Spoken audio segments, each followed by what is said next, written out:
Le gouvernement entend améliorer la sécurité routière en Côte d'Ivoire. Le Conseil des ministres de ce mercredi 1er février a ainsi adopté 4 projets de décret relatifs à la création d'une commission nationale de sécurité routière, au renforcement des critères de la visite technique, à la mise en place d'un schéma harmonisé de la sécurité routière et d'un système d'information sur les accidents de la route.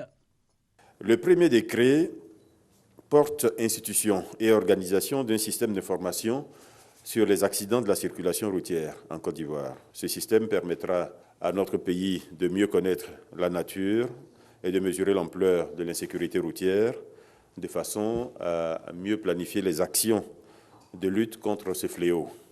Le deuxième décret porte institution d'un schéma harmonisé de gestion de la sécurité routière en Côte d'Ivoire.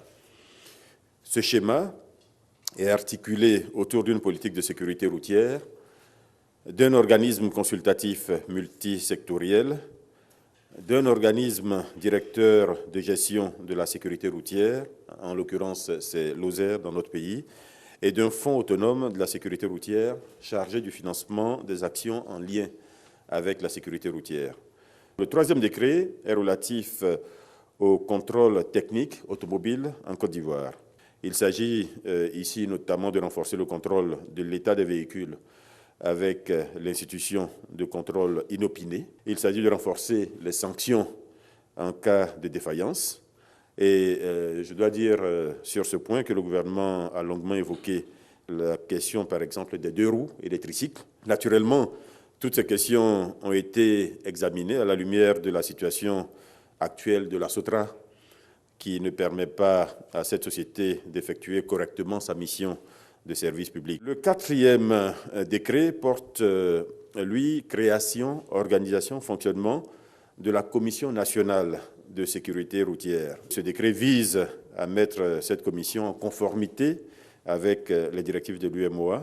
Pour l'assainissement du cadre de vie des populations des villes et communes de Côte d'Ivoire, le Conseil a pris la décision d'organiser le premier samedi de chaque mois, à compter du 4 mars 2017, l'opération Grand Ménage. Ce Grand Ménage est une opération d'envergure nationale, articulée autour d'activités communautaires de sensibilisation et de salubrité. Il vise, à travers l'information, la sensibilisation, à amener toutes les composantes de la population à agir ensemble le premier samedi de chaque mois à travers des activités pour la propriété et pour l'esthétique du cadre de vie des populations ivoiriennes.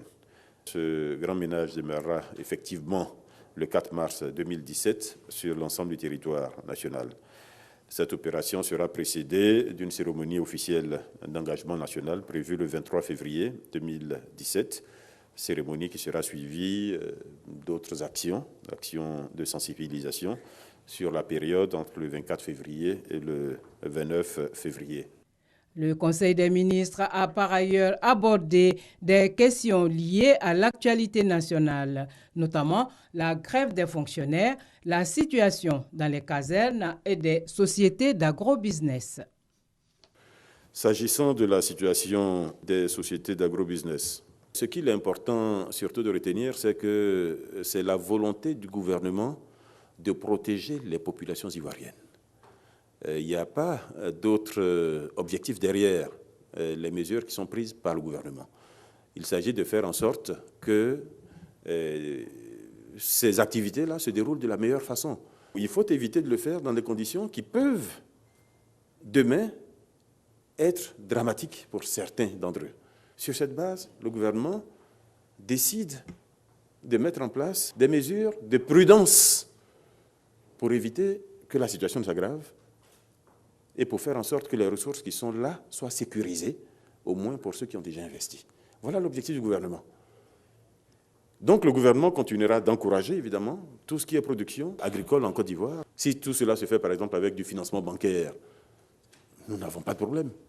Si tout cela se fait avec du financement propre par les promoteurs, nous n'avons pas de problème. La seule difficulté qui a été évoquée ici, c'est le fait qu'il ait été fait appel à l'épargne publique.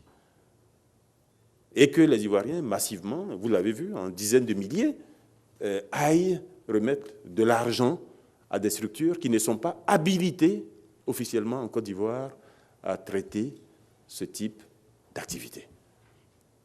Les structures qui sont habilitées à faire ce type d'activité en Côte d'Ivoire, c'est les banques, c'est les établissements financiers, c'est les structures de microfinance. Quand vous êtes en dehors, il faut une habilitation particulière, c'est tout, ce qui n'est pas le cas aujourd'hui.